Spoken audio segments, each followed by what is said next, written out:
Oh, we've been waiting for this night forever.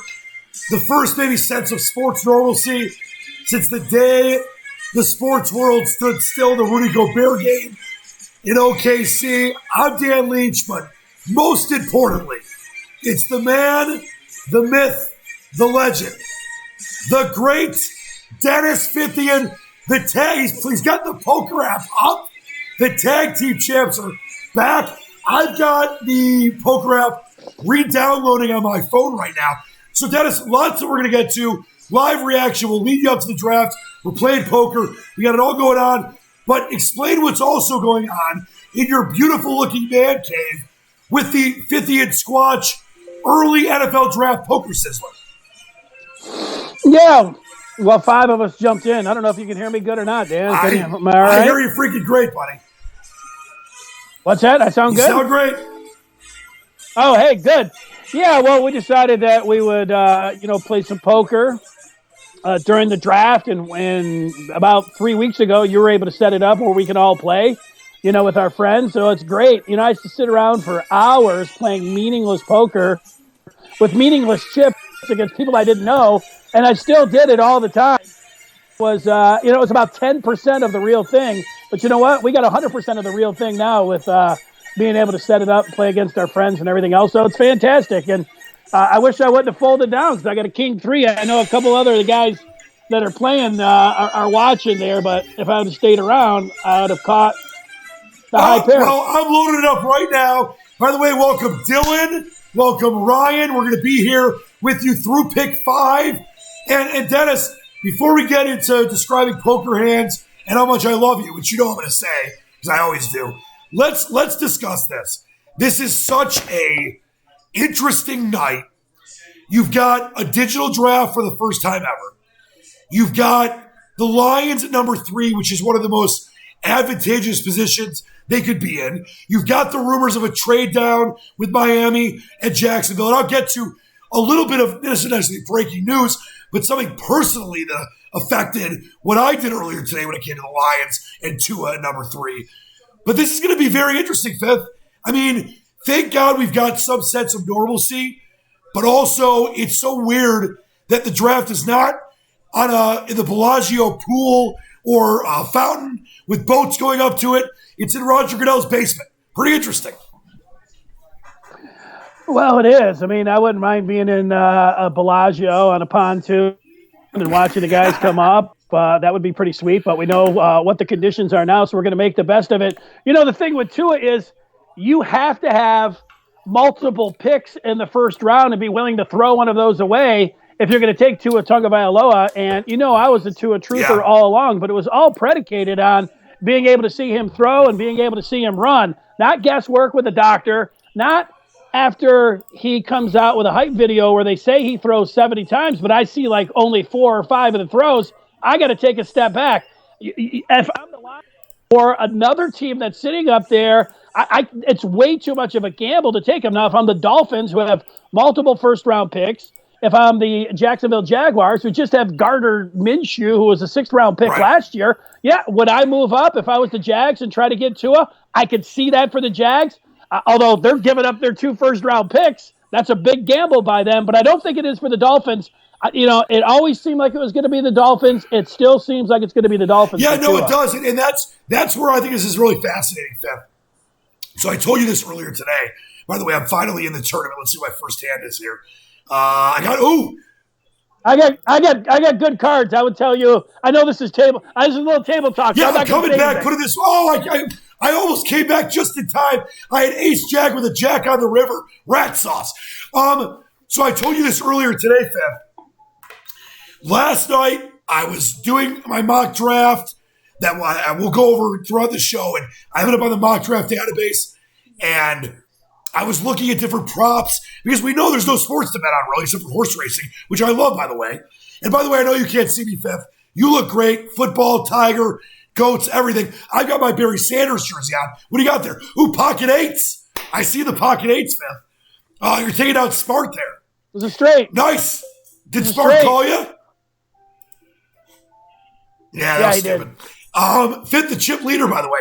So and we're going to go over some of these props here in a minute. I was looking at all these props, and I said, okay, something tells me that before the Schefter tweet about Tua, before we started hearing about the Jags trade, that the Dolphins were going to take Tua. And they were going to trade with the Lions. We started to hear the rumors. So last night I was going to pull the trigger fifth. Tua going overall number 3 was 4-1. So bet 100, win 400. So you and me talked this morning at like 9 or 10. I was still up for the night before, which is par for the course. But I was going to pull the trigger on it, and I didn't because I was busy betting horses, whatever I was doing. And then I literally went in, tried to make the bet. It went down to 225, plus 225 within 2 minutes. Now it's down to plus 150, 175. Dennis, I know there's still time left. We still are ramping up about 24 minutes till the draft. I think the Tua is going third. I think the Lions are trading with the Dolphins. Yeah, I do too. And I think they'll get number 39. I think it's all coming down to the Dolphins. They've got 2 picks in the second round. They'll probably try to reland that Saints pick, which is 26th overall in the second round. And I think in the end, though, they'll sweeten the pot, and it's reasonable. It works out on the charts. And I don't think anybody else is going to sweeten it more than that. And I think the Lions will get 39. I think it's very reasonable. And I think it's good. And for the Lions here, to me, this move for them. They've got to move back unless Chase Young is there and falling in their lap. And if he doesn't, they got to move out. And so I don't think Chase Young is going to fall to them. So they are compelled to move back. And, if Bob Quinn is able to execute a move back to 5 and pick up that early second round pick, well, then, he's off to a good start. That doesn't mean he's had a home run draft. It could be, I don't know how many times this has been said this week, but I keep feeling it that, the Jordan Last Dance is playing, last Sunday, and they'll have the second installment coming up this Sunday. But this feels like Quinn and Patricia's Last Dance. Yes, it does. That's very well put. And I love the song Last Dance. By the way, a few things here. I want to give you some news and notes. By the way, I had a great flop. I'm going to fold you here at 7-5. Flop was 6-3-3, but that ain't going to work out for me. We got the chat room open. We got a bunch of you guys in there. Ryan, by the way, asked us what app we use for poker. He uses Poker, which I've used before. It's okay. We use PPP Poker. It's excellent. The Squatch Fithian games are incredible. Don't you like it? Yeah, it's great. I'm going to tell you what, it is great. I mean, it's everything you want in a poker, online poker game. And so I'll give it a thumbs up. And then also, Dylan wanted to know, Dennis, is there any chance, and I hope this is true, is there any chance you can show your goats on the stream tonight? Is it possible that we can see the goats? Yeah, I can probably do it right now. Let me see. Let's see the goats. By the way, while Dennis is doing that, some news and notes for the draft tonight, which I think is fascinating. Verizon, providing 100-plus phones and service for live video communication. Microsoft, assisting with the league to club to league communication. Bose, 132-plus headphones for live audio communication. And AWS, managing 100-plus live video streams and draft event infrastructure situations, which I think is pretty sweet. And Fifth, I think you told me this earlier, that they sent a bunch of equipment to the prospects, the Tuas, the Derek Browns, etc., and it's super fancy. So, this is going to be a draft that could get hacked, that could have tech problems, but the equipment will not be the problem. So that's pretty sweet. You got the goats? Yeah, I do. Let me get it. Here you go. Let's see. Let's see if I can. Oh, yeah. Look at those goats. What are their names again for everybody? Lola Ray is the black one, and let me see, the brown one is Penelope. Oh, they're so cute. By the way, Alex Vincent wanted me to ask you, is that D. Fifth or Lee Syatt? I don't know what that means. Say it again? Is that D. Fifth or Lee Syatt? I'll tell you that's a friend of yours. Lee Syatt. Yeah, I'm not catching the reference here, but it's got to be a friend. Give me a little bit more. Alex, give us more there. Listen, this is going to be a fun, relaxed, live poker draft stream. No pressure. Ask your questions. We'll give instant reaction. We got odds. We've got it all. Dylan Dennis, he was hoping for some indoor goats, but nice goats, he said. I don't think Dennis can bring the goats inside right now. I don't think the Maisie Blue. Some people do that. But you know what, Dan? I wanted to get to some of the big news of the day, and I know it's not about the Lions here, but it's something that you and I talked about, and it was about the Dolphins. We know that they covet. The Dolphins and Stephen Ross. We know that they wanted to move up to give Joe Burrow, and everybody's like, well, they rang twice, to put out some feelers there, and every time they've been rebuffed here by the Bengals.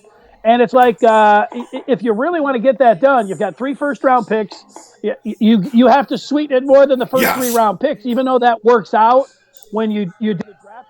When you're going to 1 and as a franchise quarterback, you're going to have to even go over the top there. I'll tell you what, if they would have said, I got to feel like what I would have done if I was Cincinnati, I'd have said, look, you give us the 3 ones this year, you give us a 1 next year, and then the 2 following years, you give us some pick flops like the Clippers did with Oklahoma City. You get some pick swaps in there.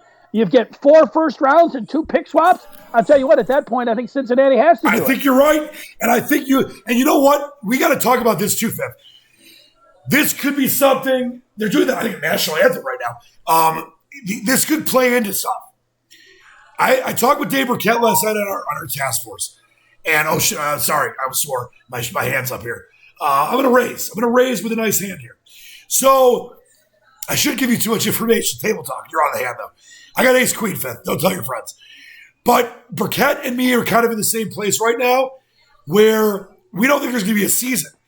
If you get these pick swaps you mentioned, it is possible that the Lions or the NFL will have to do what they did when the NHL went into lockout and they averaged 3 seasons.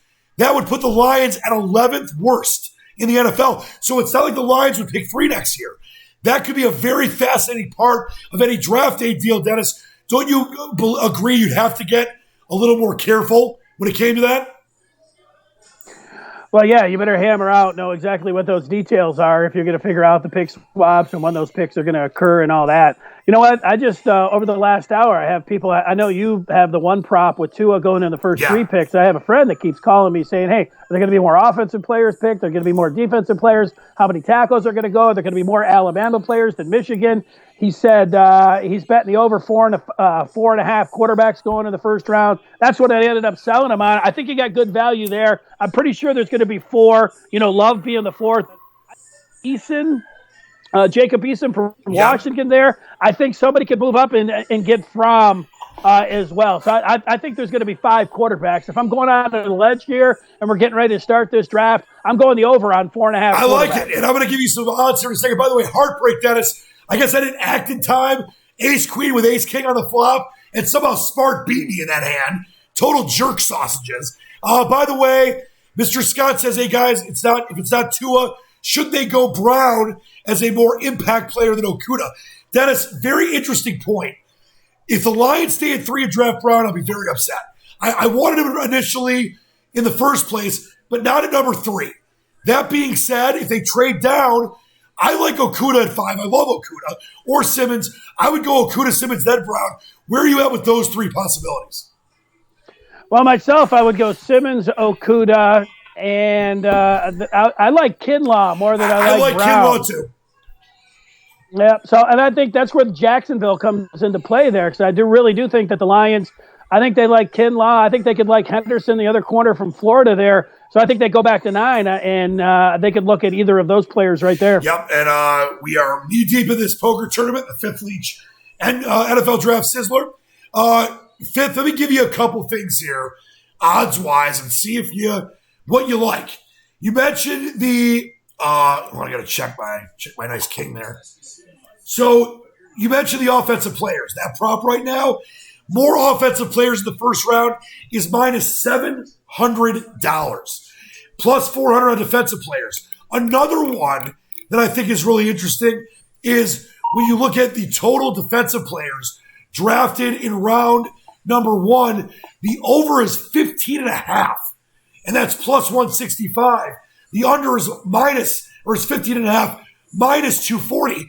Don't you think we're going to see a lot of wide receivers and offensive linemen in the first round? I feel like the under on there is the play, but you get pretty good value on the over in that offensive defensive player thing there.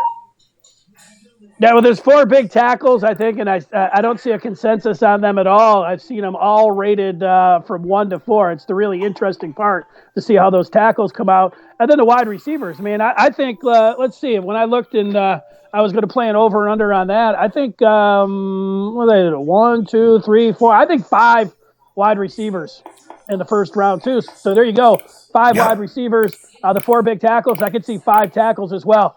I know one thing, Dan, I've watched a lot of, kind of the blooper videos where people have it set up. They're watching like the end of a game and they've got their cell phone set up and they go screaming or they go running around the room. If the Lions draft Derek Brown at number 3 and we're sitting here, while everybody might hate it, it might because I might take my computer and I might throw it up in the air. That would be, to me, like the only way. If you take Simmons, you take Okuda, you're like, okay, you stayed at 3, maybe you could have traded. You didn't get it done. But if you stay at 3 and take Brown, it's not a Hockenson moment because Brown could end up being a wrecking ball on the defensive line, but it's not good. It's not the value I think the Lions need. So I think that, by the way, that you mentioned the wide receiver prop. The over-under right now is over 5.5 wide receivers minus a buck 45. At one point, I think it was 6, and then it's under 5.5 plus 105. You know what? Let's talk wide receivers.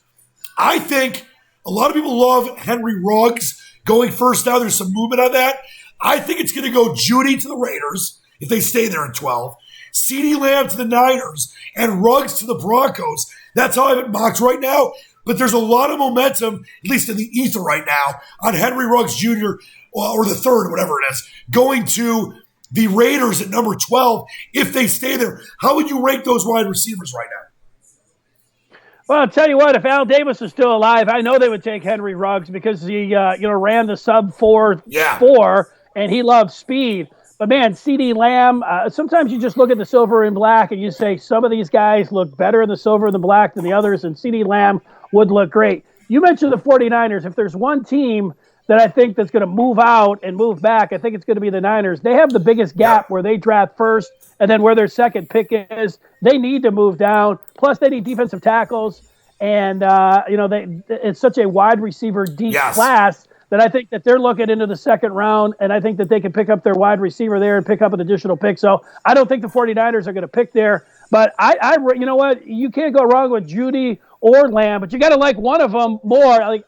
Ruggs, I know – he gets knocked a little bit because of some of the other wide receivers recently that haven't come out, like John Ross, who ran the most incredible 40 time ever, and we just haven't seen the guys that have run these great 40s come out and just be spectacular as first round wideouts. But I know they like Ruggs, and I'm not going to hold that against them. But you know what, Judy just with the route running.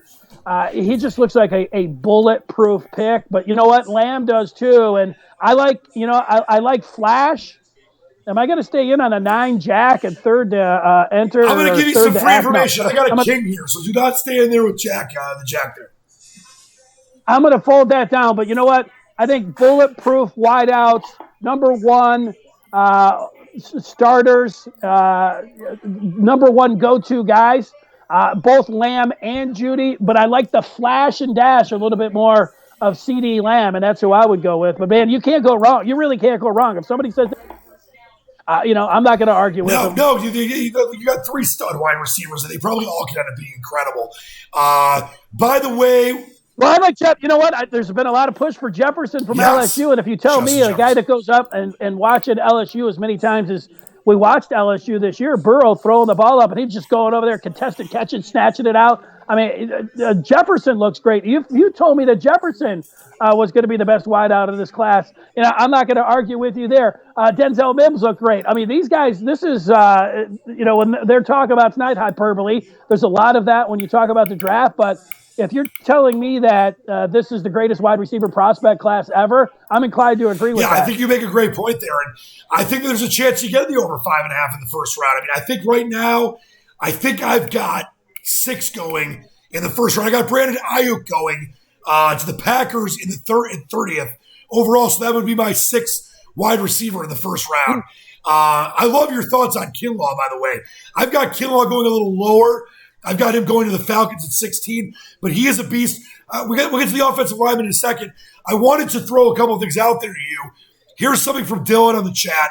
He says, hey, guys, by the way, we hope you're enjoying the first ever Fithian Leach Task Force Special Edition live NFL draft show. We love it. While we're playing a poker tournament, by the way, I am going to fold this hand that I love pre-flop, 7-4 of spades.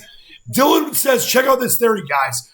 Lions trade down to one of the later picks in the first round, draft some shot in the dark, get a few second rounders, and go for a big playoff shot. What do you think about that, the way things are looking? Quinn needs to trade down or draft Tua. Well, I know you, my friend, are a Tua truther. I just folded 10-3 off, by the way. I know you're a Tua truther. I know that we had Sean Belichick on recently. He's a Tua truther. I just think that there's no way Quinn drafts Tua right now with these circumstances, the teams that want him, Chargers possibly, but mainly the Dolphins, that kind of stuff. That being said, you've got to find a way, and I've said this from day one, Fifth. We've done many shows on this. You've got to find a way to get down and get as many picks as possible. And I think that it seems like there is definitely momentum for the Finns to try to trade up and draft a guy. Like, let's go back 3 years. And I'm forgetting the Chiefs GM's name, but I know that Andy Reid and the Chiefs GM were taking Mahomes no matter what. By the way, I would have had a straight in this hand, and I folded it. They were going to take him no matter what. They traded up to 10. They got their guy. If the Dolphins, even with the red flags, the injury concerns, if they knew that Tua was their guy, they medically cleared him, they've got to get up there and get him. You're the Lions, Fifth. You've got to get as many picks as you can. Yeah, Brent Veach is the GM there that you're talking about with Kansas City and with Andy Reid there. And, the one thing about Tua, I can come back to it, he's the most intriguing prospect in this draft. Out there, and he ran, and he went through the full complement of throws, and then all the doctors were able to give him the clear, and the Lions were able to look at him and get another MRI, and they felt like he was 100% in the clear. The hand was good, the hip was good, the two ankles were good, and they felt confident that he had made 100% recovery, like Trent Dilfer says he's ready to go if they had an OTA tomorrow. Well, then I would be all about it, because the player on the field I love. But what I really think happened is they sat back and said, look, what this is where we're at right now. We're almost guaranteed to go into the top 10. Let's not push it here. If we do a live video and a live stream, the only thing it could do is hurt you. And what could happen would be the best thing is, okay, maybe Washington loves you. Maybe Detroit falls in love with you. But we already know the Dolphins love you. We already know that the Chargers do. There'll be another team like Jacksonville that we've already seen today that's ready to move up and get you. So what I think they did in the end is say, look, Tua, you want to play in L.A.? You want to play in Miami? You want to play in maybe Jacksonville? Or do you want to play in Detroit or Washington? Right. Let's just sit back to where we're at right now. We don't have to do anything more. Let's just play it safe. Let's put out some hype videos. And it hurts. I mean, if you're a Lions fan, you're saying, hey, the quarterback position, this is the perfect situation. We don't have to rush him on the field. We've got Matt Stafford. That was my opinion all along, except I had to see the guy run. I can't take a guy in good faith. You might be able to. I don't like the argument to say, hey, they can't draft anyways, so why not just take a shot? You can't have a defeatist attitude when you go in there, and you might want to gamble. And you might want to be you might be upset with Rod Wood and Sheila and Martha Ford because they gave this playoff contention edict and that letter and everything. But really, if you put yourself in that chair, you're really going to gamble with a number 3 overall pick with a prospect that you don't know where his health is at. I can't do that.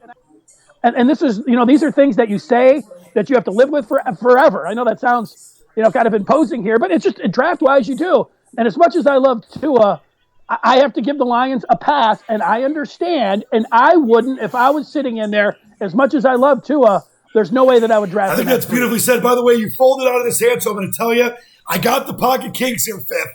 Who is PP? Who's the Owl? The Owl's a new guy. Who's the Owl in our game tonight?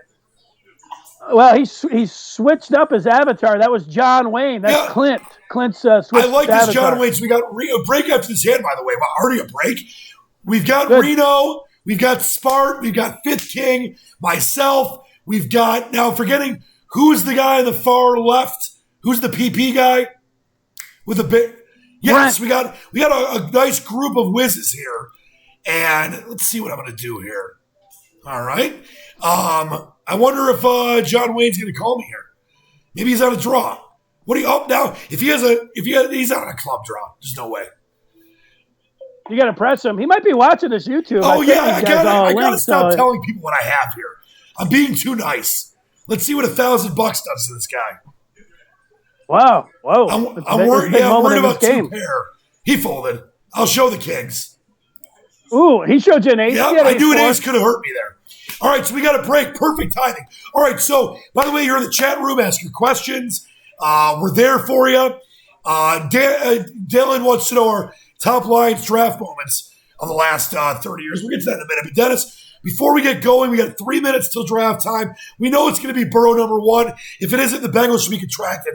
But a couple questions I got for you here. Let's start with the first offensive lineman drafted. The odds right now have Wirfs, who I believe is going to go 4 to the Giants unless some crazy trade happens. He's minus $1.75. That's like being a 5-point favorite in an NFL game. Becton, who we both love, at least athletic-wise, 23-1. Jedrick Willis, who's a beast, he's the second favorite at plus 125. Andrew Thomas, plus 4.5. I think I've got Andrew Thomas mocked to the Browns at 10. I've got Wirfs at 4 to the Giants, and I've got Becton at 14 to Tampa. When you look at these offensive linemen, who do you believe is going to go first? I'll tell you what, they were all incredible. They're all freight trains when I was watching them at the Combine. I couldn't believe it. Becton's 370 pounds, and he's a dancing bear, man. Watching him go through the workouts there, just amazing physical specimen. But having said all of that, I don't know about he looks like he's got the dancing bear and the footwork. But I think the most complete guy is Jedrick Wills from Alabama. That would be the guy I would go with. I think after that, it's Andrew Thomas. The Wirfs, to me, if it's the right system, the zone blocking scheme, so whoever it's coming down to. But I think Becton, because of the red flag, and, we could talk about whether pot should be legal or not, and we know it is here in Michigan, but it's not in the NFL. I do think that is going to affect them, not because pot's bad, but it's because, hey, the test is coming. That it's not allowed, or you get put into the system there in the NFL, and he failed anyways. And it doesn't mean that he's going to be a bad pro. In fact, he can be a great pro. But I do think he slides, and I do not think he'll be the I'm talking about Mekhi Becton. I do not think that he'll be the first one taken. Willis looks like the one for me. That's where I would put my money on. He seems like the safest, and Thomas the second safest. So if I'm looking for safe, those other guys maybe higher ceilings, but these guys I think are plug and play left tackles. Love it. By the way, I've got Jedrick Wills mocked to the Jets at 11. I'll do my top 10 here in a second. And fifth, if you want to give me any of yours, feel free whenever you want. It's just as much your show as it's mine. Jeff Nemeth, a good friend of the Riegers, is in the chat room. He wants to know where Dave is. We decided that we love Dave Rieger, but it's a big boy night. And Dave's in his Broncos bunker right now, Dennis. I have Henry Ruggs, by the way, mocked to the Broncos at 15. I'm just hoping tonight for Dave for disappointment. Because Dave Rieger, Jeff's brother, the better Rieger, is a Broncos slab. All I want for him, Dennis, is disappointment tonight. Because all he does is troll me on the lines. Well, I'll tell you, I think that Kingpin, Dave Rieger, and the Broncos are in a great spot. Yeah. One of those guys, whether it's Judy or Lamb, or Ruggs, I think he'll get one of those three, and I think he'll be happy, and he might end up getting the best of the three. So if you're a Broncos fan, you can just let the draft come to you and get any of those three guys. And I love it. All right, quickly, let me just do this because we're about to get going, and we know Burrow's going first. I've got. Tell me if you like this so far for me, Dennis. I've got Burrow, obviously 1, Chase Young 2, the Lions trading with the Dolphins down to 5, probably 26 or 39, not 18 like I wanted. But the Dolphins take 2 up. Giants take Tristan Wirfs. The Dolphins the Lions at 5 take Jeff Okudah. Chargers take Justin Herbert at 6. There was talk they might trade with the Lions, take Herbert at 3. Panthers taking Derek Brown, who could be in range for the Lions. Cardinals take Isaiah Simmons at 8. Jags, C.J. Henderson at 9, and then Andrew Thomas at 10. Are you enjoying the Squatch mock draft? Do you have issues with it, or do you hate it? Well, I don't hate it. I would do it a little bit differently. It's tough to project the trades, but as much as we know that the Lions are trying to deal out, Dave Gettleman's trying to do the same thing. And, when it comes down to those 4 offensive linemen, like we just talked about, beauty is in the eye of the beholder there. I know there was guys talking about, hey, we're going to move up and get this guy or that guy. But I think the Giants are compelled to move back, and the Chargers could jump up there. So I think Tua goes 3. And then I think the big quarterback, Justin Herbert from Oregon, he will go 4, and that's where the Chargers will move up and grab him. That's how I would do it. All those other picks I think are fine. I like it. All right, here are a couple more odds questions for you, my friend. How about running backs? Now, to surprise, I'm sure some, I actually have one. The over-under in the first round is a 1.5, by the way. But the under is a huge underdog, or a huge favorite, like minus 250, I believe, right now. I'll check that in a second. Actually, let me get that up here. The running backs. Yeah, it's over under a half. The over is minus 130, which is a favorite. The under is minus 110. Dennis, I've got Jonathan Taylor as the only running back going in the first round to 28 with Lamar Jackson and the Baltimore Ravens. Let me give you the odds on the running backs. This is running backs to go first. DeAndre Swift, a huge favorite, minus 250, so I look for value there. Jonathan Taylor, plus 225. J.K. Dobbins, 8-1. $100 wins you 800. And the field, if someone like Zach Moss or someone else, would be 550 plus 550. 100 wins you 550. What are your thoughts on the running backs? And could you see my kind of, dart of Taylor going first against the great happening? I could. The knock on Taylor, there's 2 things. One is that he fumbles a lot, and the other one is that he didn't really catch a lot of balls at Wisconsin. And as a running back in the NFL right now, you have to catch the ball as much as you're going to be able to run it. If you're just looking at his ability between the tackles, he ran a sub 4.4. I think, there is one more knock. He also had an incredible workload there at Wisconsin, so he's got a lot of tread that he burned off there in Madison. But when it comes to speed and just his ability to run the football, he's the best in this class right there. But you know what? He reminds me a lot of Saquon Barkley. And, does he have bad hands or just they didn't throw the football to him? It seems like he can work in that category. I think this is a lot like the tackles. Beauty in the eye of the beholder here. You know what? I like DeAndre Swift. He's a little diminutive, but he can do everything. But, Dobbins looks like he's the most complete guy out of any of those guys. And, Moss from Utah didn't have the greatest combine, but he breaks the most tackles. So, you can keep going down the list there. There's a lot of good backs to be had. And I would, give me a Lair from LSU. I think he could be the first back. I'm going to go with him. You broke that down beautifully. I think Dobbins is the best. I just feel like Taylor goes first. And I love Clyde Edwards-Helaire. I wish that Keck could go to the Lions. Maybe he does, but as I was talking to Dave Burkett and some other guys in the last few days, the feeling is the Lions aren't really focused on a running back right now, at least in the first couple, 2-3 rounds. But you never know when things happen and trades happen. If the Lions got Clyde Edwards-Helaire, the monster in the title game this year, I'd be very happy. A Thunder and Lightning fifth with him and Kerryon Johnson, who hopefully can stay healthy, that would be pretty sick. Yeah, Edwards-Helaire, all you have to do is watch football this year and watch LSU. He was fantastic. He could catch the ball, and the way he ran the ball in between the tackles with LSU. All right, he was fantastic. I'm gonna bet you here, Dan. Sorry, I got a big hand on you. I'm gonna bet you here. You know what? Because I respect you, I'm gonna fold my pocket tens because I think you have an ace. Oh, what a move! I knew I should have called you. He bets me with 3-5 in table talk. I knew my tens were good. I was table talking you, but it was only us two, so I can table talk you. No, it was great. I didn't want to call it anyway. I figured you might have had a 6 or an ace. I didn't bet too much. I made it 500 pre-flop. By the way, Goodell is giving his kind of pre-draft. This is a crazy time, but thank you. And he's giving his message right now. And the Bengals are going to be on the clock in mere minutes. Dennis, what would you put it? I know you love my canoe scale, but how many canoes would you put it at, or percent or whatever, that the Bengals don't take Joe Burrow. I'd put it at negative 1,000. Well, first of all, for people that don't know what the canoe scale is, Dan one time was putting that he thought that this was a 6.5 canoe type bet. And I said, well, what's that mean? He's like, I don't know.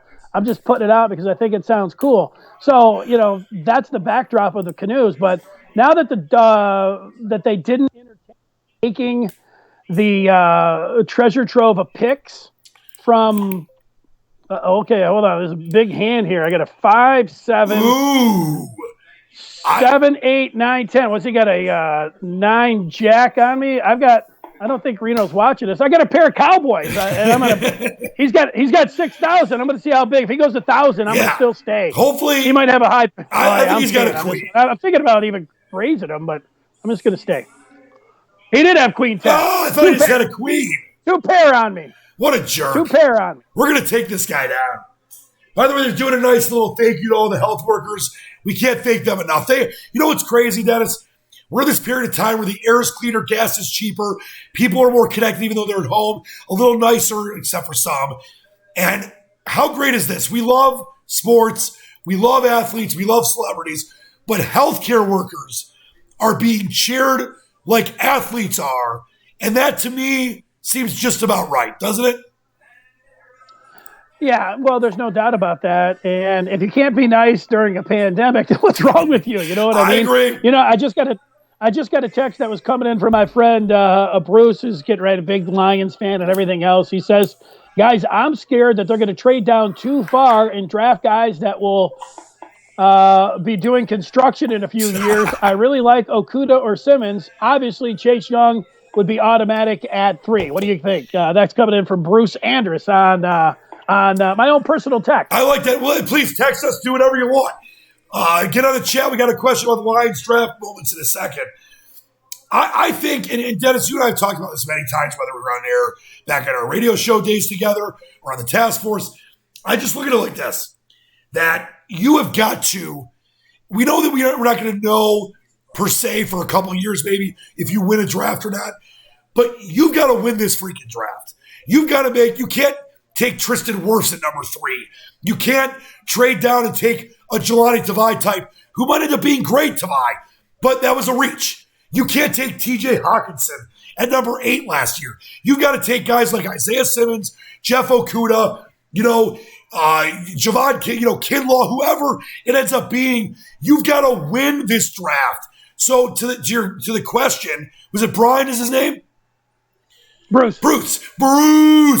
You've got to come out of tonight and tomorrow looking like, and we know it's on paper, but you know what looks good when it comes to a draft, making the right choices. You definitely can reach at certain times, but with all the talent out there and the Lions need in the secondary, on the defensive front 7 and other positions, you've got to make the right move. So to me, if you're making any crazy picks, you can't be the smartest guy in the room anymore, Dennis. That is over for Bob Quinn. And I want to see lockdown, knockout studs that make total sense for the Lions, their scheme, and they could build this defense to become a monster, Dennis, for year 3, Patricia, year 5 of Quinn. That's what they've got to do. I don't know how you feel about it, but that's what they have to do for me. You got to feel good about every pick the Lions make over the next 48 hours. Well, the one thing, I'm not going to feel good if they stay at 3 unless Chase Young falls to them. So, even if Jeff Okudah ends up being a Hall of Famer or Derek Brown and they take those guys initially here tonight, I'm going to feel like they still could have gotten that player moving back a couple spots and then picking up an additional pick early in the second round. So it's going to feel like that they have failed if they stay at 3 and they don't get Chase Young. So that's the first thing. Sure. Now, you do understand that if you you stay there and you do pick an all-pro and a guy that ends up being a Hall of Famer, well, it ends up landing and feeling a lot better, as the years go by. But I'm just telling you how I feel about it. You are compelled to move back and get additional picks here when you're this high and you're not taking a quarterback and there's a spot at 5, a landing spot for you. There's a landing spot at 6. You can go back to 9. I mean, there's 3 chances there. And I just saw Dan Graziano say, he works for ESPN, that the Lions have had talks today with the Jags, with the Chargers, with the Dolphins. Yep. Well, you know what? If you look there, two of those teams. We know how many picks that the Dolphins have. We know that the Jags have 2 first-rounders. And we know that the Chargers have Tyrod Taylor. Tyrod Taylor's not a starting quarterback. No. They have to have one of these QBs. So, yeah, whatever the Chargers are going to give, if Bob Quinn is sitting there and he can't pick up an additional selection here and he can't move back to 5, 6, or stay in the top 10, well, then, this really is his last dance. And Leach just knocks out Smart. Sorry. Oh, wow. Aces. American Airlines. Yeah, what was he doing calling me with King 3 there with the ace out of the board? What the hell was that, Smart? I guess he was just trying to double you up. I don't know what he was doing there. I sent a missile at him. Sorry to interrupt you there, Dennis. That was crazy. I had pocket aces. The flop was ace 3, 8 of clubs. There was 2 clubs. There was a 3rd club on the turn. There was a queen, and the river was like a 7. What was he doing there? King 3 offsuit? All right. I love Smart. He's all in. You didn't want to do rebuys, Dennis. Is Smart going to be mad at you? Well, the last 3 or 4 times I played with Smart, he's been the first out. So this has been constant and consistent for him, man. He's been out. Like he gambled. I don't know what. Like I thought he had a punch on you. I thought you have King 10 or something. I'm like, what the hell's going on here? Calls me with a 3. He made the move, Dennis. I just raised it and then checked. I checked raised after that. He just went all in with a 3. What was he thinking there? Even if I just won it. He was thinking you were bluffing him with nothing. Oh, God, poor Smart. If he wasn't a Smart, then now he's got the flush, and he's still in the hand, or he's still in the game. He took down Bruce, right? Was that Bruce? That's Brent. Brett, I'm keeping track of the bees. Sorry, did you have any? I didn't mean to interrupt you there. Do you have anything to finish on your beautifully said point about, obviously, what you do at 3, Chase Young, all that stuff? I mean, I think you encapsulated that perfectly. But by the way, really quick, Fifth, couple quick odds here before we get going. By the way, Fauci's on the draft. Fauci's everywhere. He's an American hero. So here's the second quarterback taking odds, Dennis. Your thoughts on this? Tua, big favorite, almost minus 300 to 1, or it's minus $300. Herbert, even money. Jordan Love, 13 to 1. Some believe the Patriots could trade up to get Jordan Love, but still, I think Tua is going first at Herbert, or vice versa. Where are you at with the second quarterback drafting odds? Well, I'd like to see what Dr. Fauci thinks of Justin Herbert or Tua's hip or his MRI to have a look at that. With that knowledge, I think that, first of all, I'm going to check this hand. I'm going to check my 70. The one thing for Love, when I watched him play the opener a couple years against Michigan State on that Friday night, here was a guy that's sitting back and he looked the part. Big guy, he had the NFL arm. And you know what? I see the comparisons to Patrick Mahomes. He's athletic and he's got a great arm. Well, you know what? Last year I go and watch him and look at him against LSU and he's throwing picks. And you know what? He just, to me, but this is the same thing that they said about Mahomes. Like he's a gambler. He throws a lot of picks, but he's got the big arm. Yeah, I mean, to me, I don't see it with Love as a first rounder. I see him as more of a second-round QB. I like Jake Fromm more than I like Love, but, that's where I'm different than the other guys. So, and Herbert, you know what? Just not enough games where I was just wowed. I mean, yeah, he's big, he's smart, he's got a great arm, and Oregon had a really good offensive line, but they didn't have the kind of wide receivers there. To me, there's 2 quarterbacks that are worthy of being taken up towards the top, and the one, Burrow, is going right now. And as I fold this hand down with a King 3, I think, after that, Tua's going to go because the Dolphins have a number of picks there and they can gamble on him, or Jacksonville can gamble on him. And if he flames out, well, who cares? Other teams can't that just have 1 pick. But I don't know. I can't say. I know the Saints have been linked to Love. I don't think Belichick's going to go there. Again, my call for the first round is that Fromm is going to go in the first round. One of these teams, they're going to like the accuracy. They're not going to, be obsessed with what happened with the combine. He seems like he's the forgotten man. Jake Fromm, if I'm taking a stab at a few things here, and I'm going to say that he is going to be the third quarterback off the board. I think that's very well said. And I think, oh wow, he called me. He had the stupid flop. He flew rivered. He had queen 6, ace queen on the river, ace queen on the flop. I had ace 10. He rivered the diamond, weak diamond, but I got out cheap there, like $1,000. I think I like what you said about Fromm. I've always liked him.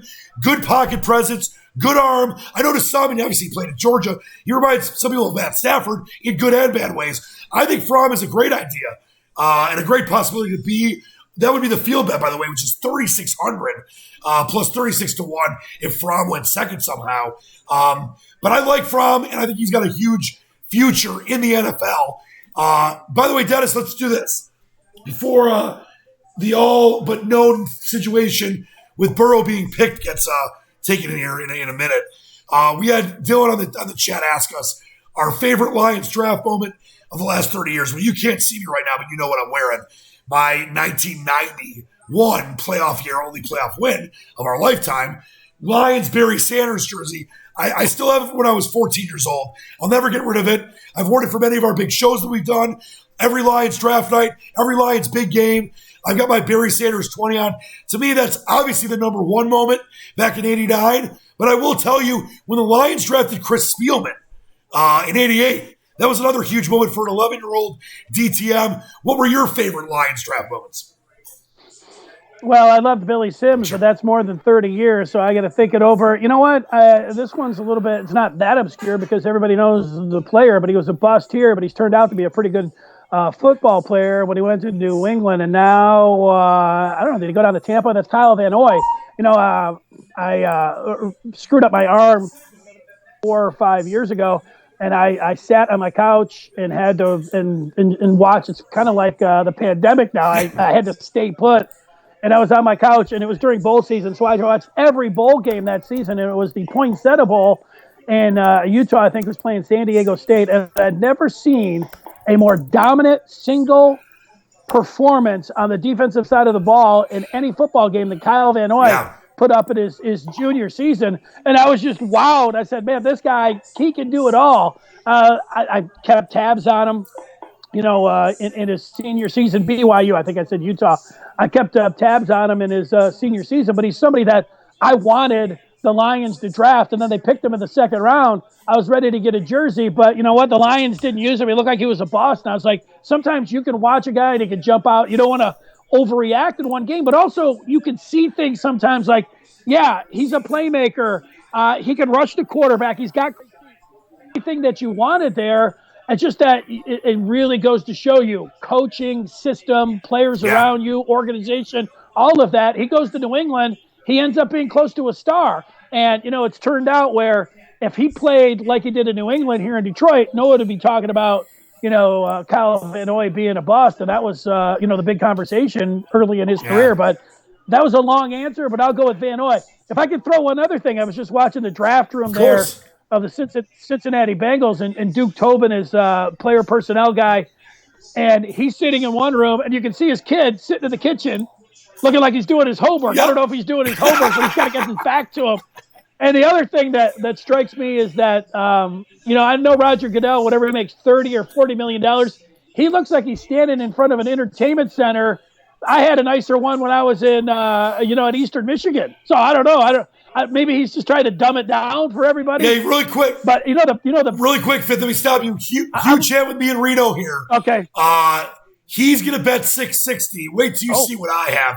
Can I get him to call for 1980? Oh, I got two guys in the hand still. Can I get someone to call for 1980? I can't say what I have, but I'll let you know in a second. These guys are probably watching.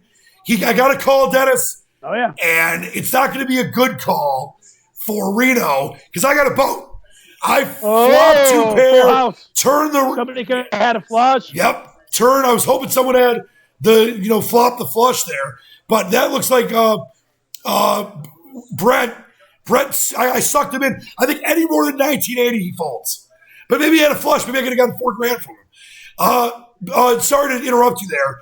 But yeah, by the way, we have Nemeth saying that Dave, he really misses Rieger. And I said, yeah, Dave's the backbone of a meatball sandwich, that's for sure. Ryan Buck said Joe Burrow's parents' curtains are terrible. Isn't it funny that now we're looking at these people at home. You mentioned the guy is doing his homework. You know, we're going to have so many weird scenarios. Like right now in my background, I've got my Barry 2020 shirt, my space coat, my curtains, my leather couch. Like you've got a beautiful leather couch, your nice lion and football. It's just going to be hilarious to see how some of this stuff works tonight. But people are already ripping Joe Burrow's parents' curtains. I mean, let's be a little nice. They're still at home, at least being safe. Yeah, I'll tell you what, I saw Desmond Howard's backdrop, and, he had his Heisman Trophy in the back. That's pretty good. Michael Irvin's got 3 Super Bowl trophies in back of him. Kurt Warner's got the Man of the Year. Somebody's going all in on me here. 8-10 Jack on the board. I got a King 8. I'm going to have to fold this one down, but my computer's freezing up. I'm glad you're folding because I'm going to call. If I just let it run out. Yeah, you're good. I'm going to call this because I'm folding it out. Because these guys might be listening, but I'm going to call this because I've got something here that is worth see, we got another call. Wow. Oh, 3 calls. 3 calls. I'm going to check this because I don't have it yet. Let's see what the owl does. He checked too. Rito's scared. Now I've got to bet it because I got a queen here. I'll make it 660, the devil's lettuce. Spart's all in, by the way. 9 gives you somebody got a 9. They got a straight. I know. I think someone probably does, but I had to bet this here. If someone raises me, I'll fold. Because I have a queen. I had the straight draw with a 7. Reno's probably scared of me because he knows that I'm great. He knows the only good players in this room are you and I. So I'm probably going to get some respect, and I did. And I just knocked Smart out. Sorry, Smart. Love you, Smart. Smart's always the first. You just won $5,000. That's the biggest hand of the night. He's Smart's always the first one out. Unfortunately, that's kind of sad. Sad sauce. Yeah. Well, you can't get you can't always just go for the jugular. Nope, you got to be smart. That's why you and I are always Dennis. You went from 2. By the way, give me 1 second. I'm going to let you talk for a minute here. I got to plug my hard line, and I forgot my hard line. Internet's kind of tricky these days, so you got to use your hard line. You went from 2,000 chips the other night at one of the sizzlers I set up for you to like 25,000. You were down to nothing, and you made it all the way to the final 2. You are one of the great short stack players I've ever seen. So, and I'm just going to tell you to tread very lightly here because I love you. You're my friend, and I want you to tread very. It just got better for me. It's going to be you me heads up anyway, so I'll give you information. I turned a boat, and then I turned river to better boat. You got a boat? Yeah. I'm telling you I've got a boat. I'm not going to lie to you. Because I have a straight. I've got a boat. I turned 6s over queens, and then I rivered queens over 6s. So it could have gotten any better. Any better. All right, so Dennis, why don't we discuss this? How good do we think Joe Burrow's going to be? Is he going to be that lockdown Andrew Luck, Peyton Manning overall 1, Stafford kind of, with, long legs and greatness? Or is he going to be not a reach at number 1, but is Tua or Love or Herbert or Fromm going to have better NFL careers? And obviously some of it's situational. Will the Bengals turn it around? Is he going to have the best career or not? What do you think? Yeah, well, I think prospect-wise, he's doing better than Joe Burrow. I mean, he doesn't have the arm like Patrick Mahomes, but when you talk about accuracy and then just the kind of season that he put on display there, he's a pretty athletic kid too. I mean, he can really, you mentioned Peyton Manning, but you know what? You go back and you watch him against Alabama. He's got the footwork, and he can take off and run a little bit more athletic than I think people are talking about with him. They keep talking about his competitiveness, but his accuracy, and then he had just one of the great seasons ever in college football history.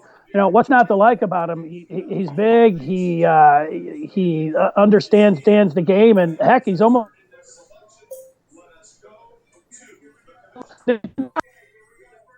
like this knock, but he's playing for a great team with all of this talent around him. I don't knock guys that play for great teams. It's like, hey, well, what about Jordan Love? He's playing for a team that nobody's heard of, and the knock on him is he doesn't play against big competition.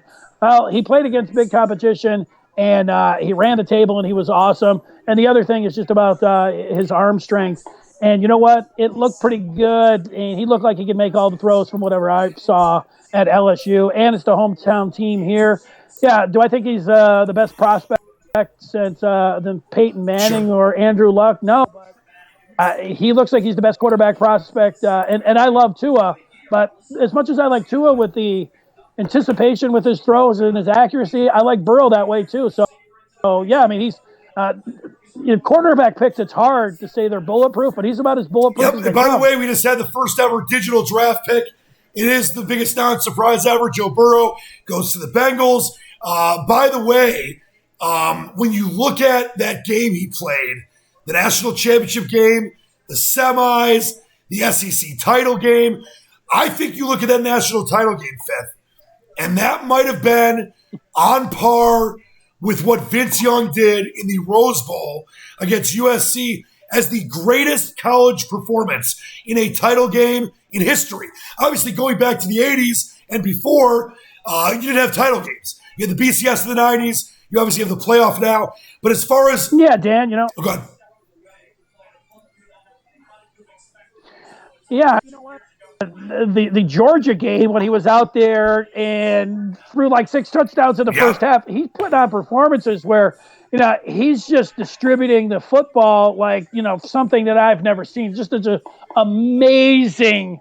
If he's able to take, and play with that kind of confidence and distribute the ball like in the NFL, he's going to succeed. I mean, what else? He couldn't have done anything more than what he did. And for people that didn't watch him, you go and watch LSU.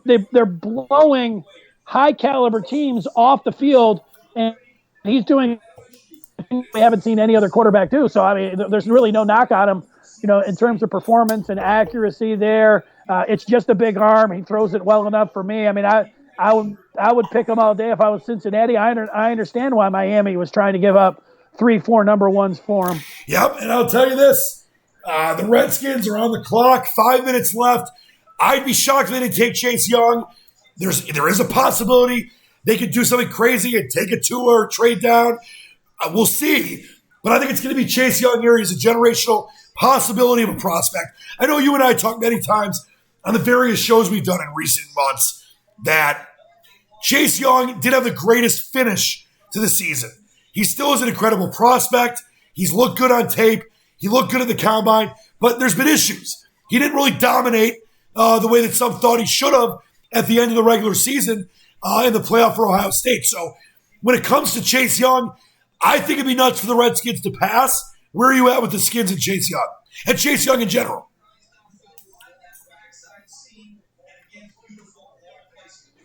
Yeah, well, here you got Ron Rivera coming in after coaching at the Panthers for like 10 years.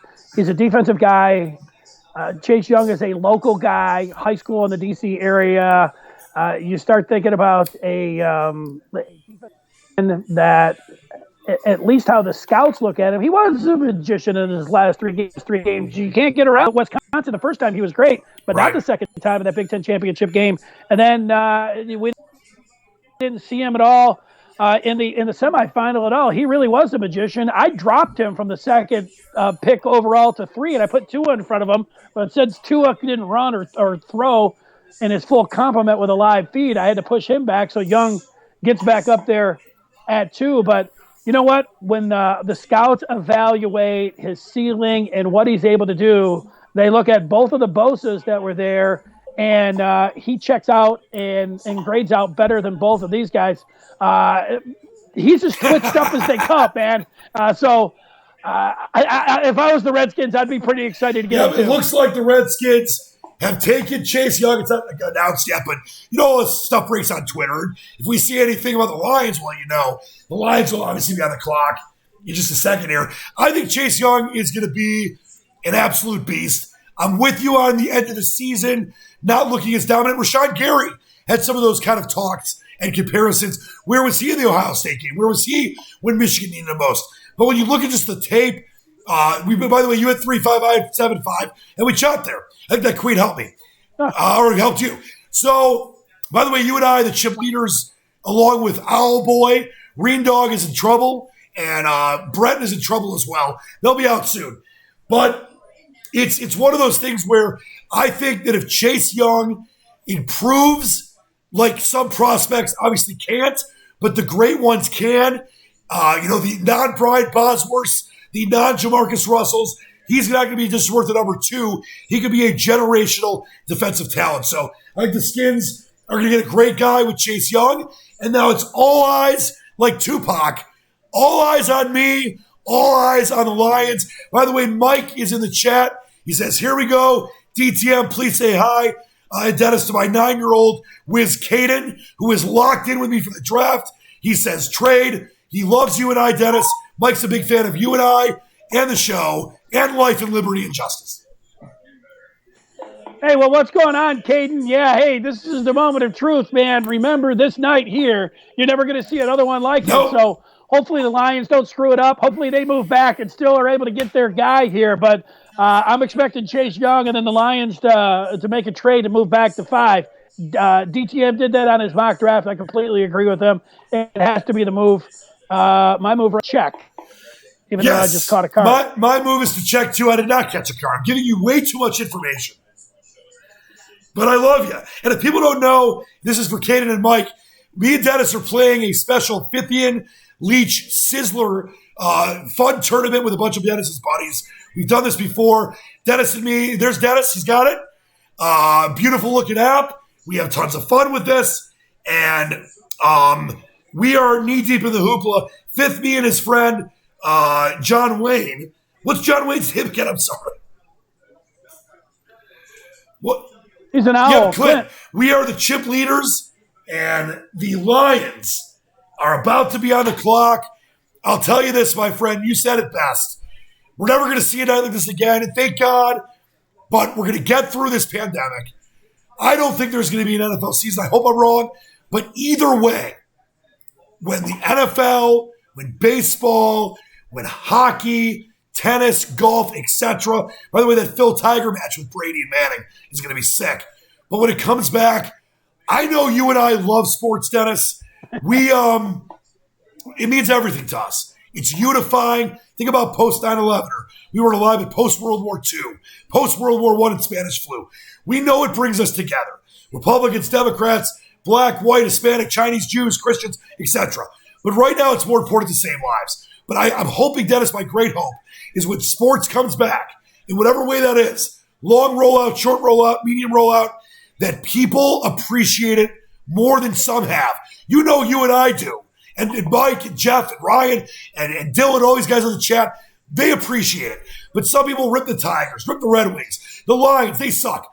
Yes, it's fine to get frustrated, but how about gratitude for having 4 pro teams, 2 major colleges, and sports that give us memories for a lifetime, Dennis. It's giving you and I memories for a lifetime, working together on post games and shows and pre-games and remotes.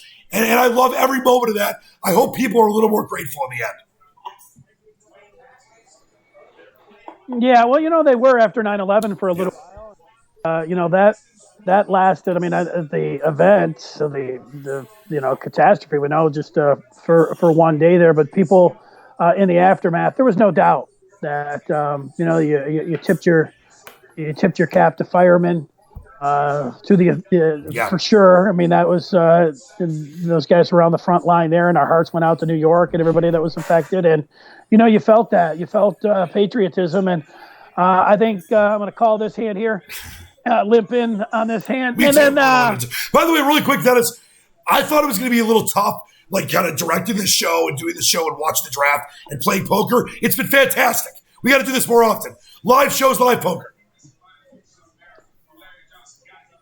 Yeah, well, I apologize to people because I like to look into the camera when I'm talking, but you also have to look down and look at your hand. So I have my setup with my card table right below me, and then I can look up and see Chase Young. And the Lions being on the clock here, it's a 6 round, 3 minutes here. Yep. Yeah, so we're expecting here the Lions move back, and not you're going to hear some groans and maybe me throw my computer here, but we're expecting here that the Lions are going to move back. All right, well, people in the chat, what do you think is going to happen? Dennis, I put a poll up, one of your favorite DTM burning questions earlier today, and I asked, I think you'll appreciate this one. I asked this question. I said, what are the Lions going to do with number 3? Draft Okudah, trade the pick, draft Simmons, or screw it up? And I normally would have put that in there, but I thought I had to. So trade pick was, we have like 1,300 votes. 48% said trade. 33% said screwed up. 11% said draft Okuda. And 8% said draft Simmons. I would think that the majority of Lions fans right now would want them to trade Fifth. Agree?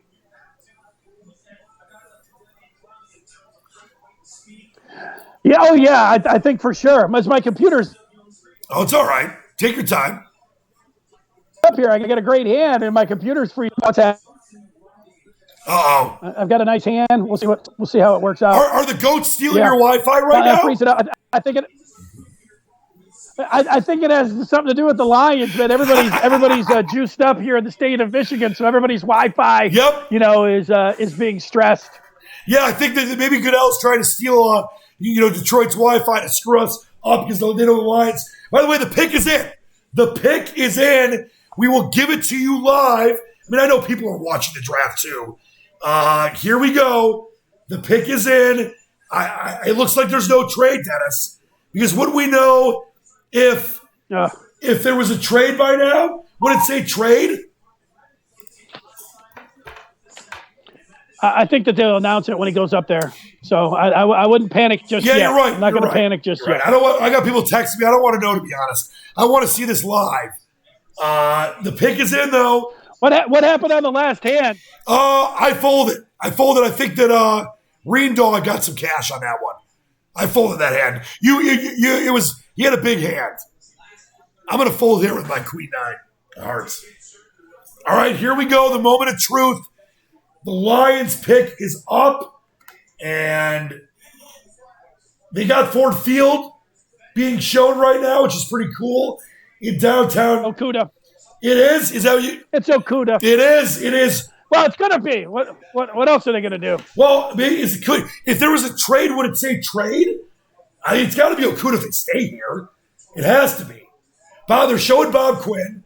They're showing Patricia at home with his kid. His kid's got a nice Fitbit on. Quinn's in he's not in the RV. I guess he's in his office. I thought he was going to be in the RV outside his house. Patricia's smiling. So it looks to me, Dennis, like they are going to make a pick here. Here it is. There it is. Okuda, may I be the first to say, Okuda Matata. Dennis is giving the Lions a thumbs down. Let's see here. I got to send a quick tweet out and thank my man Schaff for giving me the Okuda Matata idea. Dennis, I don't think it's terrible, but I would have wanted a trade. What do you think? Well, I wanted to trade. I mean, you have to stay. I think that you had to have a trade here. You had to move back to 5. You had to find a way. I mean, if you're going to have a discussion with the Dolphins, I mean, what kind of discussion are you having? Take some. Do something with the Chargers. Hey, do something with Jacksonville. To sit there at 3, I mean, disappointing. And again, now it just puts more pressure on Okuda and this last dance for Quinn and Patricia. He could be a fine player, but you know what? You're able to pick up another starter easily by making a trade. And, I just don't believe that Bob Quinn didn't have a second-round pick on the table. He can go up there and say whatever he wants. I don't know. Panic. It just it's very, very unspectacular to sit at 3 and to take Jeff Okuda. Yeah, well, Fifth, to me, it's a safe pick. I think it's definitely a smart-ish pick, but I would have wanted a trade, and I'm very upset that there is no trade. By the way, I got a monster hand here. Let's see what I might be able to knock out another guy here, Fifth. I'll tell you, is he watching the stream? I should say what I have. Are you? Well, I can tell you he's dead now. I don't know what he's going to do there. Oh, he checked it. I'm going to bet 800 and see what he does. Because you're not going to believe what I have here. I've got a straight and a straight flush draw. I had 4 to the straight flush and I flopped the straight. So that was a smart fold. Wow. A smart fold by Brett. Yeah, so listen, it's a safe pick. Dylan says Bob Quinn needs to go. bad pick. Mike says, I like the player, but wanted to trade. I'll give this pick a B+ because Okudah is. And Dennis, let's talk about this. You go back 20 years, you have 5 CBs, quarterbacks, that were drafted in the top 5. Terrence Newman, Jalen Ramsey, Patrick Peterson. I'm forgetting one, the guy from a couple years ago. 3 of those guys are incredible. Denzel Ward. Yes, Denzel Ward from the Browns. They've all been really good. And Denzel Ward's really good already. If you take a corner in the top 5, in the last 20 years, it seemed to have worked. The Lions needed a quarterback. That's why they traded Darius Slay. Quinn's been gone. And the safety position, you can't rely on just guys like Will Harris and Oruwariye right now, draft picks from last year. Okudah's a monster. That being said, you got to trade down, get him at 5. The Lions obviously couldn't get the bidding war they wanted. That's the disappointment, but I'll give it a B+. So where are you at with it? Well, I'm going to have to give it a C-. I mean, you're sitting there at 3 and you know teams are calling you. You can't execute. That's what your job is as a general manager. Even if this guy, Okudah, ends up being an outstanding player, you whiffed at potentially getting a second-round pick here. And that's a pretty easy thing to execute if you're a general manager. What was he doing on the phone there for the last week? And maybe his Wi-Fi wasn't working. Maybe the guy that was out in the Winnebago in his driveway wasn't able to get his communication. Maybe it's locking up like my poker game is doing. But it's disappointing. It's just underwhelming. It's underwhelming to wait all this time and for the Lions to just sit there at 3 and take a corner and not be able to get anything else. I got to give it a thumbs down. I think this is the last dance for Quinn. Yeah, well, last dance. I'm gonna look for I'm gonna give my emoji thumbs down, and that's it. Yeah, so this is not in the good Jordan way. Nice hand. Not in the good Jordan way, but it's the last dance that Quinn will. No. I'm going to put a last dance where that's going to be it. Yep. I'm going to put a poll up for us. Love it, like it, meh, or hate it. Let's see what people think. I'll put it up in just a second here. Yeah, I mean, I'm just surprised. Mike says, you think Quinn showed his hand by signing Chase Daniel in free agency, so there was no threat of him taking a quarterback. Everyone knew the Giants weren't. I don't think Chase Daniel had anything to do with it, Dennis. The Lions were never going to take Tua. At least in NFL circles, it was all about the Dolphins or Chargers want him that much because other teams were going to try to get up there, Raiders, Chargers, Dolphins, etc. So, I mean, I'm not super disappointed, but I'm not happy because I wanted that trade down, and it just didn't happen. Yeah, well, what happened with Tua not working out and not doing a virtual workout for the other teams that sort of trapped the Lions there, I still think that they would have been able to trade down. I know they were in conversations. What were those conversations like? I mean, what were the Chargers saying? What were the Dolphins saying? Why was he on the phone with the Dolphins? And if you had a second-round pick that was being offered up, why didn't you take it if you were Bob Quinn? I mean, what kind of conversation are you having? Yeah, it's pretty. We got some all in going here. Wow, what do we got? How much is it going to be to me? Oh, it's already done. I think I'm screwed here. Well, I'm just sending a little tweet here.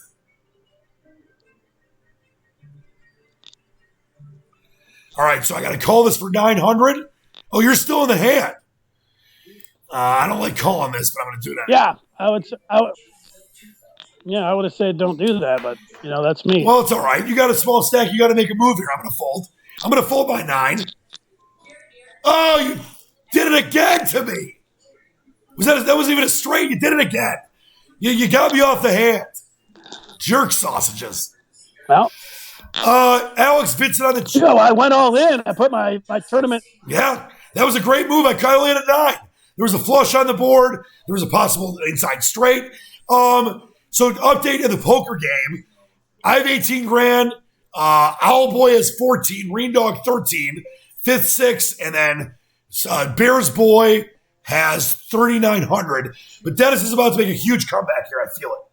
I feel it. Alex Vincent Dennis said Okuda is going to have to compete against the 7 defensive backs we've signed in free agency. Now, Okuda's going to start, Dennis. He will be a day one starter for the Detroit Lions. Fifth's all in, by the way. I don't know what he has. You guys, you got it. Ace King, Return of the King. He already had the ace, and Brent's tournament life is over. Fifth is now the 3rd stack, and we're all alive. All alive. I've also given back in, chip in a chair. Let's go. I've given Dennis way too much free information, but I love Dennis, so I'm going to continue to do so. Eddie asked a stupid question on the chat, so I got to reach that one. We have one troll in the chat. It's so funny that they like to get on there. We don't care about trolls. We do it. We're all right. Hey, Chad, have a great night, man. We're all right. Thanks for tuning in. Yeah, he's an idiot. He asked me if I'm going to cry after the Elton Johnson concert. I mean, people are just so stupid. Now he says, real talk, we should have taken Tua. No, we should not have. Listen, Dennis is a Tua truther, and I know that a lot of people are. The Lions were never going to take Tua. They never were going to take Tua. So it's whether you agree with that or not, it just wasn't going to happen. And they obviously didn't trade out of it either. So it's a very frustrating thing for some. And Dennis, you've been on top of the Tua thing, which I respect for a while. I didn't think they were going to take him. I wanted them to trade down, get the value. They didn't get it. And they took a great player in Jeffrey Okuda, but didn't get the value they needed to. And that's a very frustrating thing. As by the way, the Giants, are on the clock. I know Eddie says he loves us. We love you too. I know I'm emotional. By the way, Dennis, I'd be shocked if the Giants didn't take Wirfs here. He's a minus 175 favorite to go here. But what do you think about the Giants at 4? Then we'll get back to the Lions. Lions should move back too here, and this would be more frustration to add to the Lions here if they are able to move back and they're able to pick up a pick here. But you know what? It's not like Dave Gettleman is sitting up there. He doesn't even have a picture on his wall as he's looking in the back there. Hey, Gettleman, put a football put it up there, man. You know, at least. But no, I think it'll be more frustrating for the Lions if the Giants, who are trying to move back too, if they do, and you see the Chargers, or if you see the Dolphins come up here, that'll be insult to injury here. So get prepared for that. I mean, it's already underwhelming here with the Lions not able to get value and move back. Now, this would be kind of a punch in the gut. Fifth, they took Andrew Thomas, the offensive tackle from Georgia. I think I might have lost the fifth king here. All right, we have Dennis back. You're back. Dennis, they took Andrew Thomas. So I think you actually called this. Yeah, that's what I said. I think they're going to take it. No, Dennis, you called this pre-draft. I said I thought Wirfs goes. I believe you might have said you think Andrew Thomas might go first. I think you called that. Well, I thought that Andrew Thomas or Jedrick Wills, I thought those were the top two guys. I actually had – I'll take credit. You said it earlier. We were on air when you said it. I got to check here. Let's get into the nitty-gritty. I had Burrow, Young, Tua, Tristan Wirfs, Okuda. So at least I've got Okuda in the top 5. But unless Wirfs goes next, which I don't think he will, I would think the Dolphins are going to take maybe Justin Herbert here. Maybe they trade down. Are the Dolphins going to stay in the top 5, fifth? Dolphins are taking Tua probably here. Yeah. Tua or Herbert. Take your pick. You know what? If, I think Tua is going to be one of the next two selections. If I had to bet, I think he's going to go here. And the Dolphins bluff. Trapped the Lions in there and said, no, the Lions were trying to get – maybe the Lions were like you and they kept, demanding one of those first-round picks. And, in the end, the Dolphins just said, all right, you can take our second-round pick, that 26, and you'll like it, and we're not budging. And then, Bob Quinn hung up on them. And, look, in the end, you got to make value and move down. You tell me that the Dolphins weren't offering their second round pick? Yeah.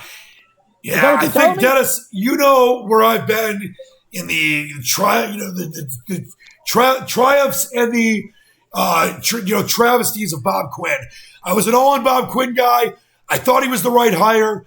I have since cooled. How could I not? If this draft isn't a killer and Okuda was smart, and we don't find out that Bob Quinn blew the ability to trade, Bob Quinn's going to be out of a job next year. And that would obviously mean Matt Patricia is out of a job next year. So I look at it like this. They better kill the next several picks, trade back up, trade back down, whatever they do. This is Bob Quinn's, as you mentioned, last dance. And it's not looking great right now because I feel like they could have gotten a trade done, and they haven't. And that's a very frustrating scenario if you're a Lions fan. With guys like the Dolphins and Chargers and Raiders looking to trade up, they didn't get it done. So while I give the pick a B+, because I like Okuda a lot, I think he's going to be a lockdown corner, a la Darrelle Revis, Charles Woodson, whatever. But you got to find a way to get value. They didn't do it. The number 3 pick, remember, obviously, 5-6 years ago now, the Rams and Redskins were able to give 3 first-round picks. The Redskins did for RG3. 3 first-round picks. Now you're looking at the Lions getting nothing. And number 3 with a possible generational quarterback on the board. That's not good. I mean, I like Okuda a lot, but I'm not happy about it. Yeah, I just think it's underwhelming. I mean, you wait for months here, and you think about all the possibilities of something that you might be able to get, and for the Lions not be able to execute a trade down is, it's disappointing. It's underwhelming. Yeah, so we've got much like this hand. If I don't get somebody to stay, I'm out of this hand. I said 9-2 off. It's down to the final 4 in the Fithian Leach live NFL Draft Poker Tournament during the live Task Force Special Edition NFL Draft Special. A couple things here on the chat. First from Dylan, Okuda would have been available with the 7th pick if the Lions didn't take him. Alex, there's Dennis's poker action. Alex wants us to talk second round. Before we sign off tonight, we will. I got a couple ideas for the second round. I know Dennis does as well. Eddie says we need a running back in the second. JK all day Dobbins looks good. Let's see. Alex says, Matt, quote, the door was unlocked, end quote, Patricia. He says, I'm sorry to be flipped, but Matt and Bob are complete jokes. The amount of expatriate players that have come through the organization now is embarrassing. So, Dennis, let me do this before you comment. Let me do this really quick. I'm getting a ton of, even Chuck Keller, our good friend, the general said, the Lions should have traded down. Jimbo wants to know what I've been thinking. Let me get to this poll really quick. By the way, our good friend Dave Burkett did mock Okuda number 3 to the Lions. So we're close to 1,000 votes, Dennis. And I put up for us, do you love it, like it, meh, or hate it? 47% say meh. 22% say hate it. 21% say like it. And just 10% say love it. I would be in the like it category. Where would you be, fine, Dennis?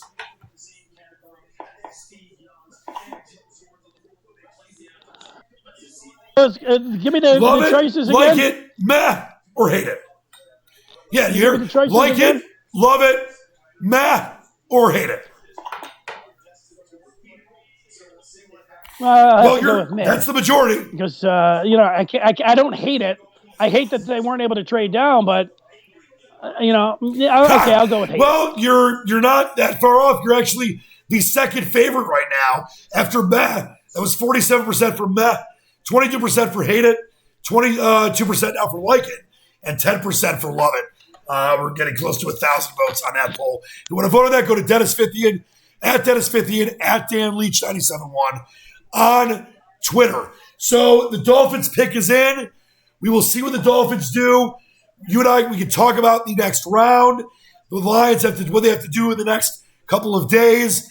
And then we can just get back to the poker tournament. If you guys got questions, ask them now. We'll stay on for another 10 or so minutes. Ryan thanks us for doing this. Thank you for watching. I'll tell you this, and Dennis knows this. Anytime I could be on the air, on a video chat, on a show with Dennis, I'm a happy guy. I'm a grateful guy. And not to get too much out of the bag, Dennis and I have some stuff we're looking forward to in the future. So stay tuned. There is no better pro or friend or person in the business that I've ever known than Dennis Fithian. And he knows that I say that every time because I mean it. Wow. That's pretty nice of it. You know what, Dan? You called this guy a lion I have to correct you. You know, he is a tiger. I asked my daughter today, stepdaughter Faith, and she said, I said, is that a lion or a tiger? I said, because it looks a little bit like a lion. Well, maybe if it was a lion, they would have taken and traded down. Maybe it's Faith's fault. I'm kidding. Faith's the greatest. You gotta have faith. You gotta have faith. What's that now? Get ready to go all in. Well, what I did, it was a good move. I switched to my iPhone, my iPad, man. It was freezing up left and right, man. I don't know if we're going to break. So let's kind of wrap up what we've been talking about. And we mentioned if you want to vote on the poll, like it, love it, Matt, or hate it, at Edition-Fithian, at Dan Leach 97.1. And basically, this is where I'm at if you're just joining us. If you have any questions, get involved. We're going to stay on for about 10 or 15 more minutes. And then we got a big poker tournament to play. It's Dennis, me, Reen Dog, and the Owl guy that are left in the Draft Sizzler. I like the pick. I give it a B+ because Okudah is an incredible talent. Lions needed a corner. But as people know, and Dennis, you know, I have wanted that magical trade down for months. And I thought you create the bidding war. Dolphins, Chargers, Raiders, whomever. They didn't. It wasn't there. It's another, I want to say, kind of swinging a whiff with getting value to get Okudah at 5 and more picks in this draft. We'll see, obviously, in hours or days from now, just how close a trade was. If there was something offered like a first rounder for Gronk and it was turned down, or if Quinn just couldn't get anything. If the Lions were offered a second round picks, then I'm fine with them turning it down. But fifth, I like Okudah a lot. I wanted the Lions to trade down. So a little frustrated, but I'll still give the pick a B+ because Okudah is great. Well, in the end, I mean, if you're going to be on the phone, which was reported with Jacksonville, with the LA Chargers, and with the Miami Dolphins, those conversations, all of those teams are talking about moving up to 3. And so something was being offered. The Chargers were saying, hey, and my guess is that the Chargers came in with that second round pick they had, number 26 in the second round. And the Lions were saying, hey, how about we take 26 in the first round? And that's where, you had the it was very reasonable to get 39. It almost seemed too easy of a chance to make. But in the end, if the Dolphins are calling their bluff and saying, look, we're only giving up this second rounder, and the Lions are saying, hey, we want that last first round pick, or there's no deal, and Bob Quinn hangs up the phone, well, that's on him. That's a bad move by your general manager not being able to get some value at number 3 there. At the very least, you're saying that you wouldn't have taken a second round pick. At the end, when it's coming down and it's ticking down to the final minute, you're going to have to pick Jeff Okudah at 3, or you're going to be able to move back just to 5. I would have taken a third rounder. By the way, Dennis, that's the road. So it's a disappointing move. Hey, if you get a pick in the top 3 or top 3 rounds, you're doing all right. Bob Quinn, what is it? They're going to come out that the Chargers are offering him a 5th round? I mean, is that how insulting it was? Guess what? What were the Chargers offering? What was it with Jacksonville? Yeah, the Dolphins just took Tua. So some are already saying on the chat the Lions gifted Tua to the Dolphins at 5, Dennis. I mean, that you knew they were going to take him. It makes you more frustrated to know that they didn't have to give up anything to get the guy they wanted, at least 26. If not 18 and 5 and 26 or something like that.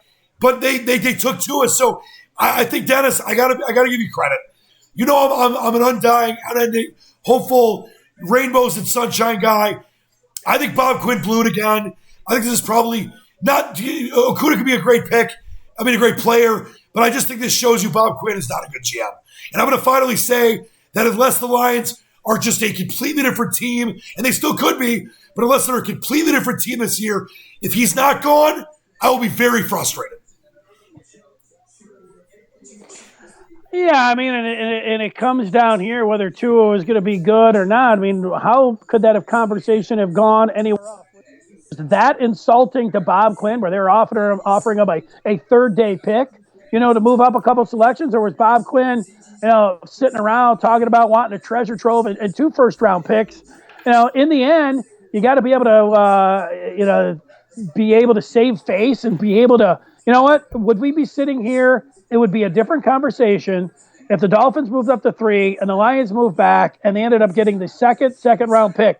It would have been less than what the chart said but in the end, it would have been something. And Bob Quinn could have gone on his Zoom in front of the media and said, "Hey, look, guys, we thought about moving back with Jacksonville. We liked Henderson, the corner there, but we really wanted Okudah, and we didn't want to go any further back than 5 or 6. So in the end, we are going to take the proposals of what was going on there." Now, the Chargers don't have, the Chargers had an early second-round pick. They could have trumped them. I mean, what was that conversation like?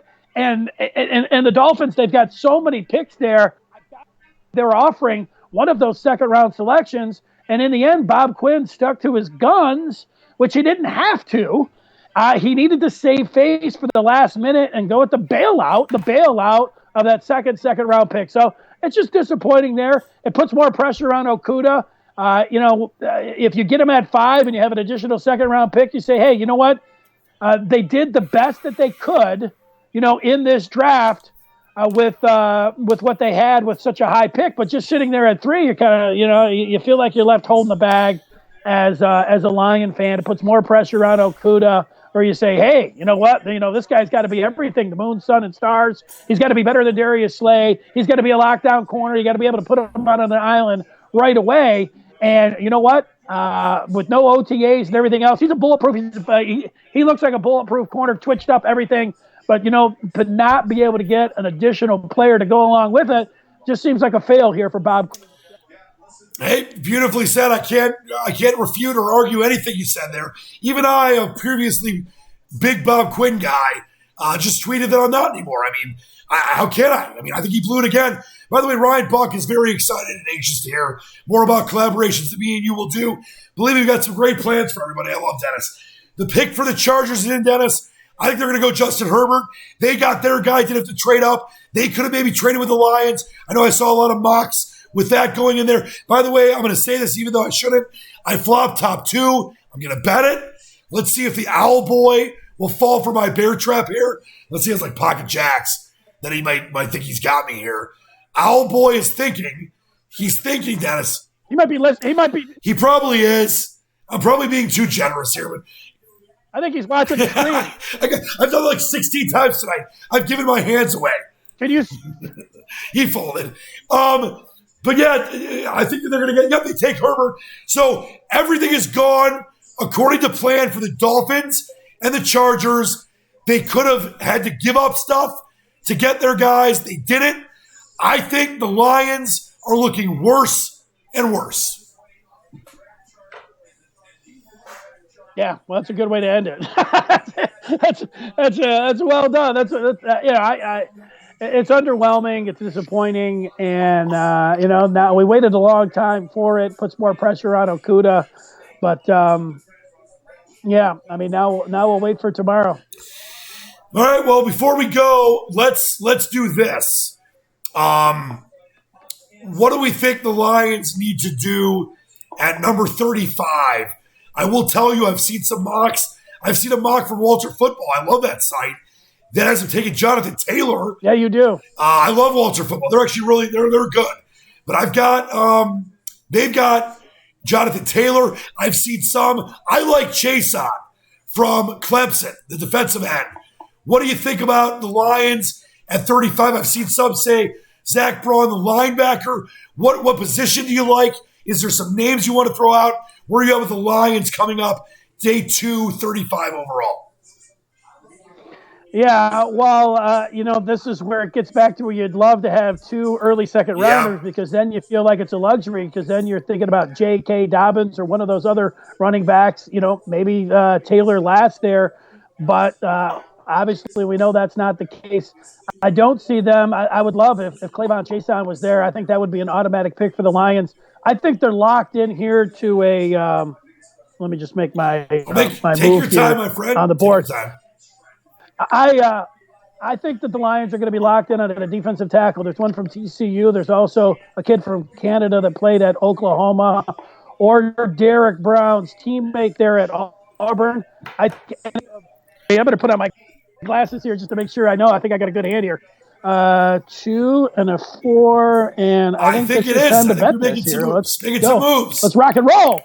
I think they're going to take one of those. I think it's going to be defensive tackle, the TCU Blake Lock, or then again, for Oklahoma, the kid from Canada. I've looked at a couple different scenarios as far as what they could do, and I mentioned if Chase's still there, which he probably won't be. I think are you talking about Ross Blacklock from TCU?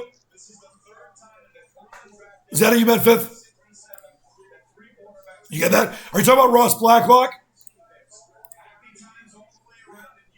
Yeah. So that's a possibility. Yeah, one of those. And obviously, Derek Brown, by the way, is not gone yet. Maybe he goes to the Panthers. I had him mocked to the Panthers at 7 in the first place. We'll stay on looking at this here. Mike says take J.K. Dobbins. I just don't see me and you. The Lions. I don't know. I mean, I don't see him taking a running back in round 2. They already got Kerryon Johnson a couple drafts ago. I don't see it. And it's me and you, heads up here. Tread lightly. I did too. I had trip twos on the river. I think you lost me. The Reed Dog and the Owl guy. So let's kind of put a bow on this, my friend. And obviously we're going to do a podcast later. We got much more to come. Dennis and I, as we mentioned, I know Ryan, Alex, and others are excited. We appreciate you watching, by the way. We got lots of things in the works, but nothing like being with you, my friend. Put a bow on this Lions first-round pick at 3. No trade down. They take a good player in Okudah, but the teams that wanted the quarterbacks, the Dolphins, and the Chargers, get them both. What do you think about the Lions in Bob Quinn's 5th? I can't believe I'm saying this. 5th NFL draft. I think I might have lost Dennis here. Yeah, the internet not great. Did we get the 5th king back? We did. Let me try to get it back here. I apologize. Internet's not been great. Ooh, I got Queen Jack here. We'll try to get him here if we can, just so we can wrap it up before we go. This is technology. Gotta love technology with the internet's having issues. It worked for an hour and 36 minutes. Let's see if we can get him back here. But to me, as I was saying, Dennis is...